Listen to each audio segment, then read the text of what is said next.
from my perspective, I see more and more players getting into the lighting design market that are not traditional lighting designers, interiors folks, landscape architects, distributors that are, marketing themselves to be able to provide, services across, turnkey services.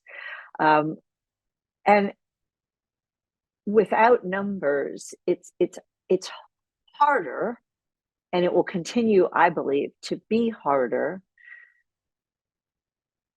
to make our case loudly enough.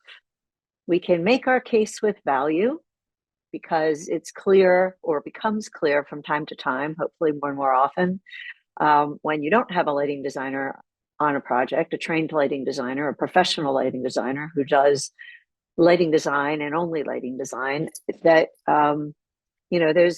there's value added when that happens. But if you can't sing it from the rooftops, and from a lot of rooftops, it's harder to be heard. So, in my mind, I think it's not new that we're not the only ones out there doing lighting design, and it's not new that we're not the only ones out there, that we are the only ones out there doing lighting design at the top of the food chain of quality.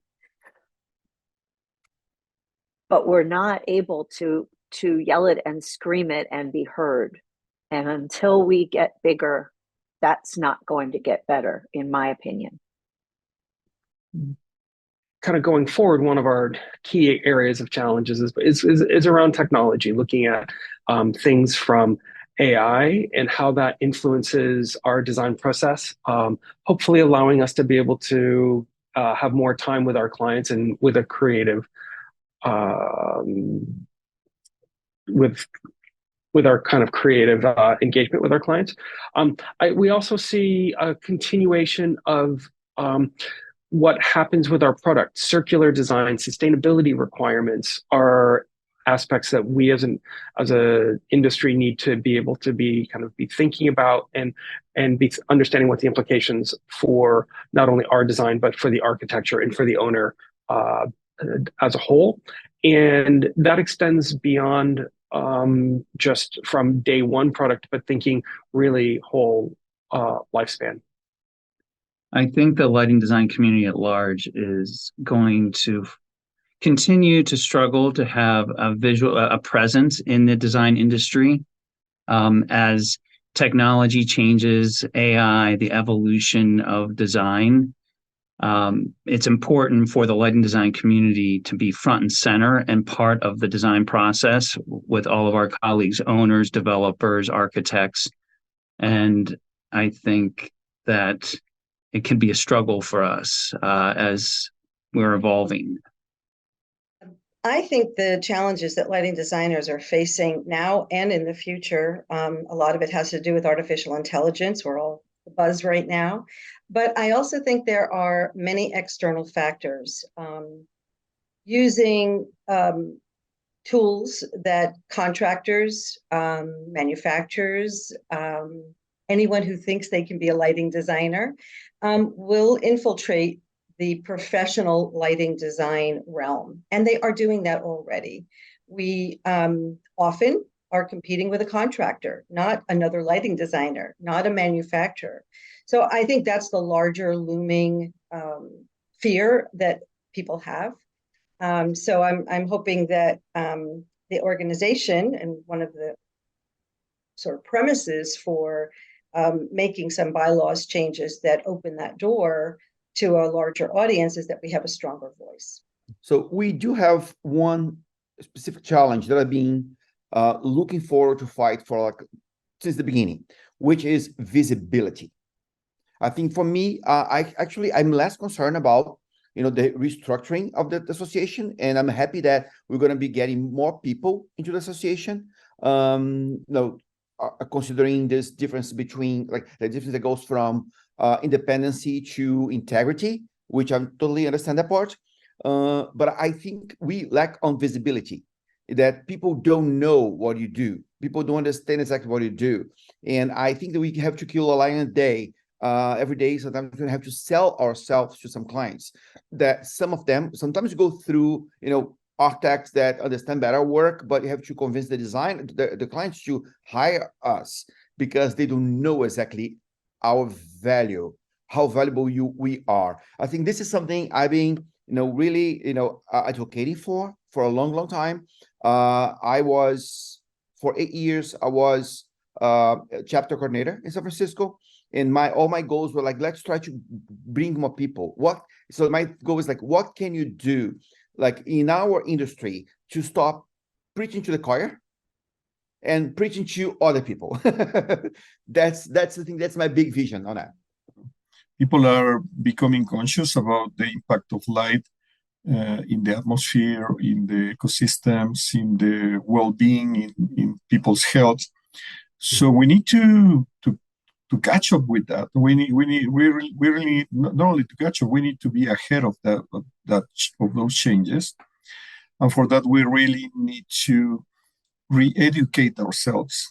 And the positive thing might be one thing, probably we reach out to have a much more human-centered lighting. And I don't think about color temperature.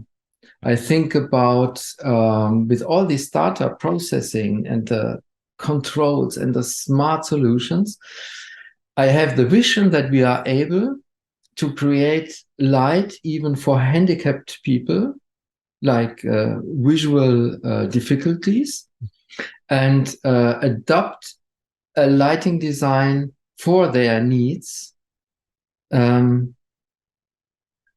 So it would be a much more human-centered light. We've always been challenged by multiple practitioners in the architectural field. And I think the challenge is to continue to raise awareness and visibility to our expertise. And I think that's going to continue to be a challenge. And I think that that's something that the IALD has to address as they have going forward. And hopefully with changes that are coming, then I think that maybe we can grow as an organization and get more and raise our voice to a greater audience. I imagine that more changes will come, big ones affecting the profession, and mainly the way it becomes more structured as a profession, and I'm optimistic because I see that we were so worried 20 years ago, 30 years ago, thinking we'll never make it, we're wasting our time, and now almost everyone wants to be a lighting designer. So I think that it's a profession that will expand a lot. I think over the next 10 to 20 years, our biggest challenge is bringing new people into the field, and especially with relative to diversity, and trying to tap into talent in places that we haven't looked before, and trying to reach people through other avenues than we have before. So traditionally, people kind of, while there are a few people that have dedicated paths, there's a lot of people that just kind of fall into lighting and aren't aware of it. And so I know I'm one of those people, and I definitely have a lot of people on our team that found it in the same way. So I think, in order to keep this profession growing and supporting the demand that is out there as well, because of all of the changing energy codes and changing technologies, people need us more than they've ever needed us before. But we really need to be able to tap into new communities, and both geographically too. I think that's a huge part of it, outside of kind of the traditional centers, especially in the US. There's, a few schools that most lighting designers that are practicing today are coming from. And I would love to see that branch out, and people, learning about lighting in high school and middle school, that this is an opportunity available to them.